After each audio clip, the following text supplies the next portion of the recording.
제가 작년에 그 한강 작가의 책을 이렇게 구매를 해서 이렇게 그 서재에 이렇게 꼽아뒀는데 제가 읽는다는 것을 계속 잊어버렸어요, 이렇게. 그래서 그 제 친한 친구가 이 한강 작가의 책은 이렇게 그 새벽에 이렇게 읽으면은 이렇게 감흥이 이렇게 쫙 온다 하더라고요. 그래서 이제 그 친구의 말이 그 생각이 나서 제가 오늘 새벽에 한번 진짜 3시에 일어나서 이렇게 한 챕터 읽고 좀 쉬고 한 챕터 읽고 쉬고 그래서 한 12시간 정도 이렇게 읽었습니다. 그리고 나서 이렇게 이게 시간이 지나면 또 잊어버릴 것 같아가지고 그래서 한강 작가의 어떤 이 기본적인 이런 어떤 데이터들을 한번 정리를 한번 해둬야 되겠다 이런 생각이 들어서 지금 정리를 지금 하고 있는 겁니다. 먼저 그 작가의 생애가 그죠? 이 작가라는 생애가 이게 실제 그 작가의 그 작품 세계에 그죠? 이렇게 상당히 영향을 이렇게 줄 수밖에 없기 때문에 이 작가의 생애를 조금 이렇게 알아두는 게 사실은 뭐 필요합니다. 사실 한강 작가는 그죠? 뭐 1970년생이고요. 이렇게 전라남도 광주 태생입니다. 그죠? 그래서 한 10살 정도에 이렇게 서울 그 강북구에 그 수유리를 이렇게 이사를 하게 돼서 한 20대 후반까지 한 20년 동안 이렇게 살게 되는데요. 그래서 한강 작가의 많은 작품 속에 그죠? 이 수유리라는 이 동네가 이렇게 그 많이 등장을 하고 있습니다. 네, 한강 작가는 93년도에 연세대학교 국어국문학과 학사를 이렇게 졸업하고 이렇게 출판사에 취업을 하게 되고요. 그죠? 그리고 이렇게 시인의 데뷔를 하게 됩니다. 그리고 94년도에 이렇게 그 신춘문예에 등단을 하게 되고 자, 2005년도에 그죠? 드디어 이제 이상문학상 그 대상을 받게 되고 그리고 2016년도에 그 채식주의자라는 책으로서 그죠?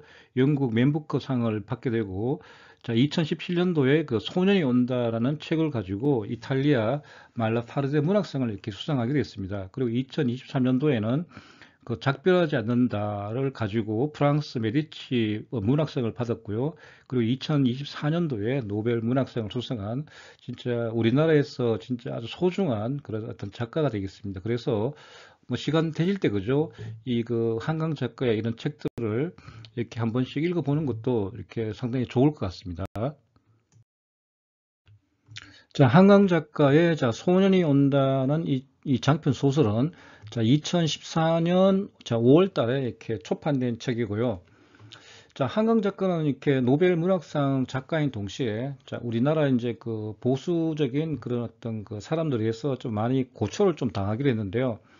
자, 2016년도에 그 박근혜 정부 시절에 자, 문학의 뭐 블랙리스트에 이렇게 오르기도 하고요. 그리고 2024년도 경기도 교육청에서 이 채식주의자가 자, 성유의 도서로 지정되기도 했습니다.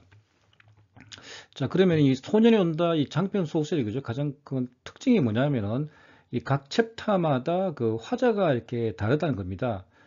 실제 그 주인공인 이 동호라는 이 실제 주인공은 뭐 1장에서밖에 나오지 않고요. 자, 2장에서는 그런 어떤 동호 친구인 그 정대와 그리고 정대의 그 누나인 그 정미에 대한 어떤 얘기가 지금 나오고요. 그리고 3장에서는 출판 검열에 휘말린 그 은숙의 이야기, 그리고 4장에서는 그 김진수와 함께 수감된 교대생과 그리고 영재의 그런 이야기가 나오게 됩니다. 그리고 5장에서는 그 송금은 피해자 선주와 그 성희 언니의 이야기, 그리고 6장에 가서 이제 다시 이렇게 동호 어머니의 그런 기억 이야기, 그리고 에필로그에서 이렇게 작가의 이렇게 말이 나오는데요. 이 각 챕터별로 그죠? 이렇게 그 화제가 다 틀리고 그죠? 인칭이 다 틀립니다. 특히 그 1장하고 5장 같은 경우에는 소설이 좀 보기 드문 2인칭이라는 그 너라는 이렇게 그 단어가 이렇게 나오고 있습니다. 아무래도 이렇게 읽는 독자로 하여금 그죠? 이렇게 그 흡입력을 갖다 이렇게 강하게 할 수 있는 그런 어떤 요인들이 되겠고요. 그 전체적으로 그 한강 작가의 이런 어떤 소설들의 가장 큰 특징이 뭐냐면은 어떤 거대 담론, 어떤 큰 이야기, 그죠? 이렇게 하나의 목소리보다는 그죠? 이런 어떤 미시 담론, 어떤 작은 이야기, 이런 다양한 목소리들이 이렇게 그 녹아있는 어떤 그 특징들이 있습니다. 그래서 그이 한강 작가의 그 작품의 큰 어떤 줄기는 어떤 인간의 폭력성과 고통, 그리고 그 속에서의 어떤 개인의 어떤 그런 트라우마나 상처, 그리고 인간의 그런 연약함을 갖다가 뭐 아주 직설적으로 이렇게 아주 사실적으로 이렇게 그 묘사를 하고 있습니다. 그래서 이 책을 읽다 보면은 막, 막 끔찍끔찍 놀라기도 하고, 이렇게, 그죠? 막 생각이 나서, 그죠? 이렇게 뭐 책을 쭉 이렇게 읽지는 못해요. 이렇게 좀 읽다가 좀 쉬주고 이렇게 그런 어떤 책이 되겠습니다. 자, 유시민 작가가 이제 소년이 온다 이 책을 읽고 뭐 비평을 남기는데요. 한번 읽어보도록 하겠습니다. 자, 제가 읽었던 수많은 소설들 중에서 그 어떤 소설들보다 읽기가 너무 힘들었습니다. 정말 중간에 덮어버리고 싶었던 순간이 수십 번 있었지만 그래도 이 책은 꼭 읽어야 돼, 이 소설은. 그래서 끝까지 겨우 읽었던 그 책이라고 이렇게 고백을 하고 있는데요. 자, 왜 그렇게 힘이 들었냐 하면은 자, 글쓴이인 이 한강 작가가 그죠? 그 글을 쓰면서 그 느꼈던 고통이 너무나 잘 이렇게 전해 온다는 겁니다. 그래서 한강 작가가 그 작품 속에 묘사해 놓은 그런 고통, 그런 어떤 고통받는 사람들을 갖다가 이 작가가 그대로 이렇게 본인이 이렇게 체험하고 느꼈고, 그죠? 그 느낀 것을 글로 이렇게 써놨기 때문에, 그죠? 아주, 그죠? 너무 이렇게 고통과 고통받는 사람들을 갖다가 아주 세밀하게 거기에 이제 담아뒀다는 거죠. 그러다 보니까 이게 독자들한테 이게 그게 확 전달된 겁니다. 그래서 특히 이 유시민 작가 같은 경우는 이 상무대 수용소에 나오는 그 사챕터, 이 사장이 그죠? 이렇게 너무 이렇게 읽기가 너무 힘들었다고 이렇게 얘기를 하고 있고요. 그런데 이제 이 소설이 그죠? 이 세계인의 마음에 접수되었다는 것이 너무나 놀랍고 이게 되게 좋았다고 이렇게 그 비평을 지금 하고 있습니다. 자, 작품 속 그 배경은 그죠? 이렇게 그 1980년 5월 18일 5.18 민주화 운동이 되겠고요.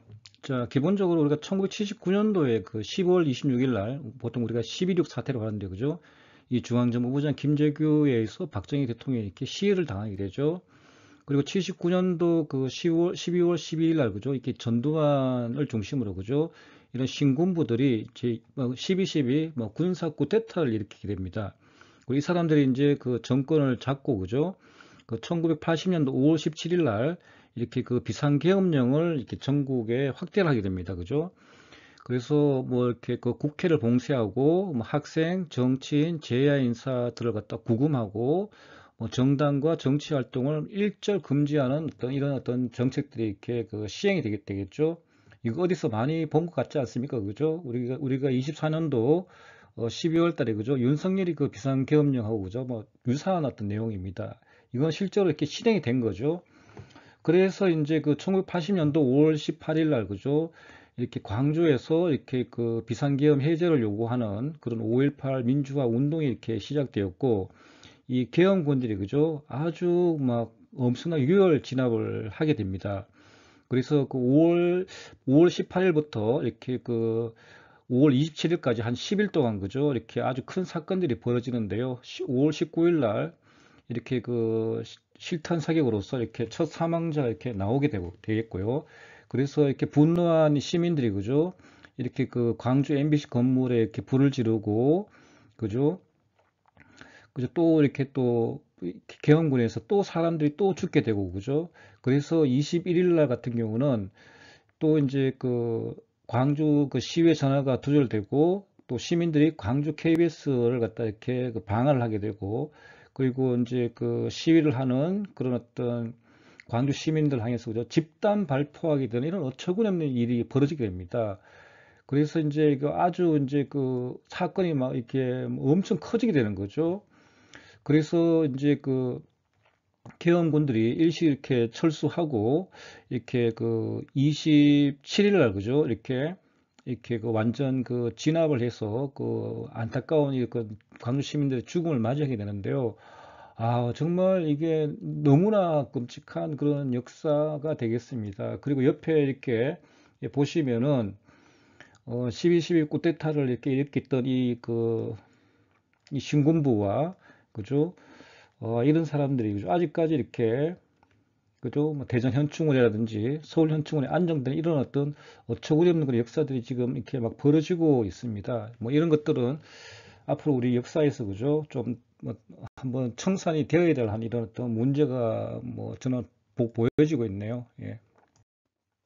보통 우리가 그 소설의 그 3요소라 그러면 그죠? 이렇게 그 인물, 배경, 사건이 되겠습니다. 우리가 앞에서 인물을 봤고 이제 배경 봤으니까 사건을 보게 되겠죠.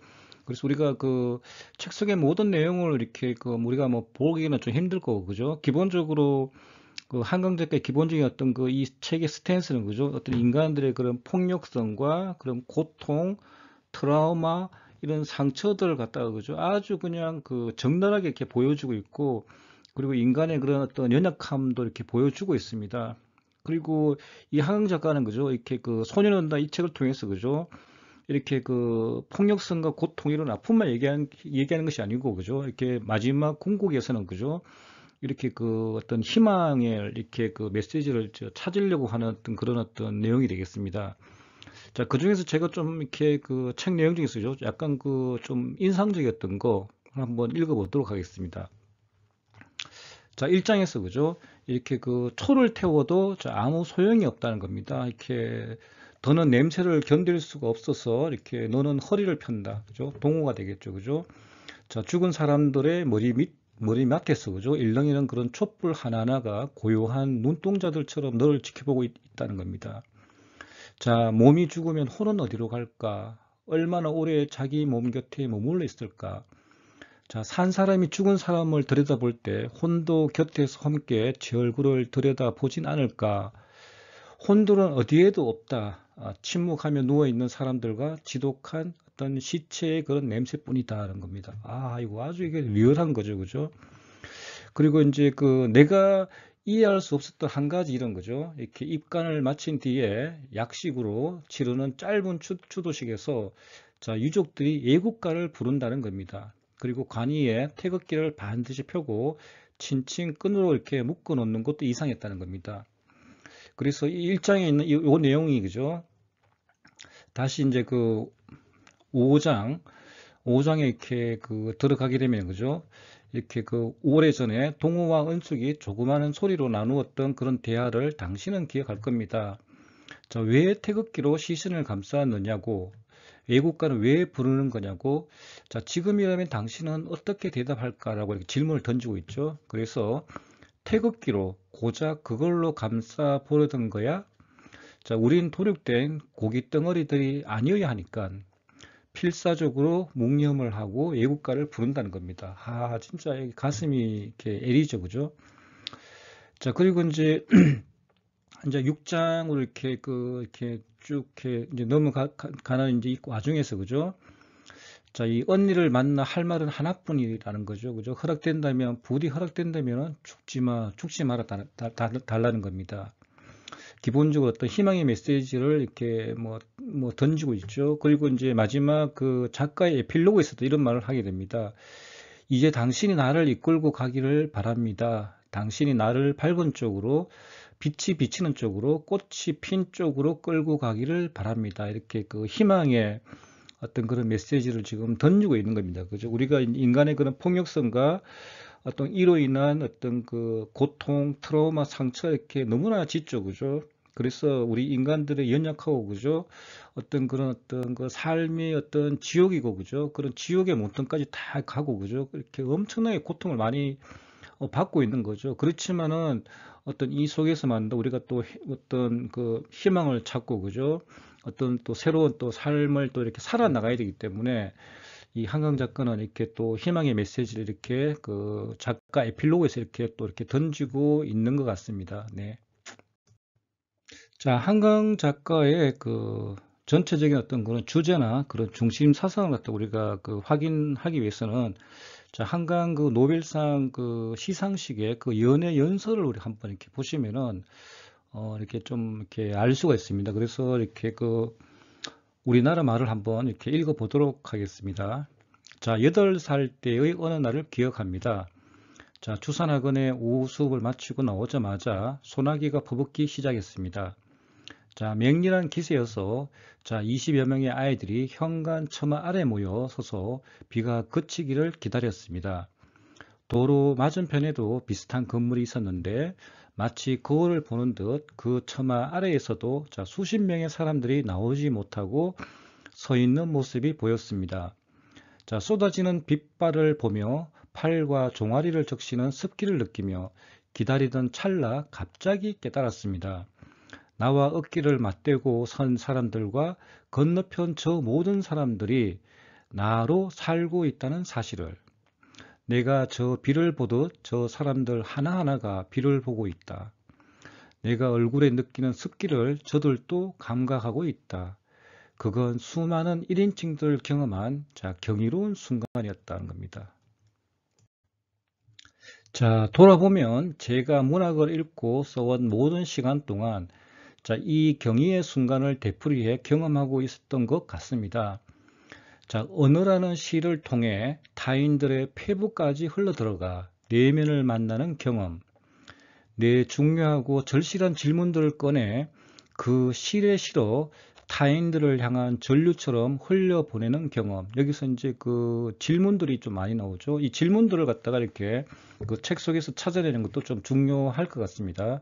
실제로 이렇게 이 손인원들 책 보다 보면은 이 질문들이 조금 이렇게 각 챕터별로 이렇게 많이 던져져 있거든요.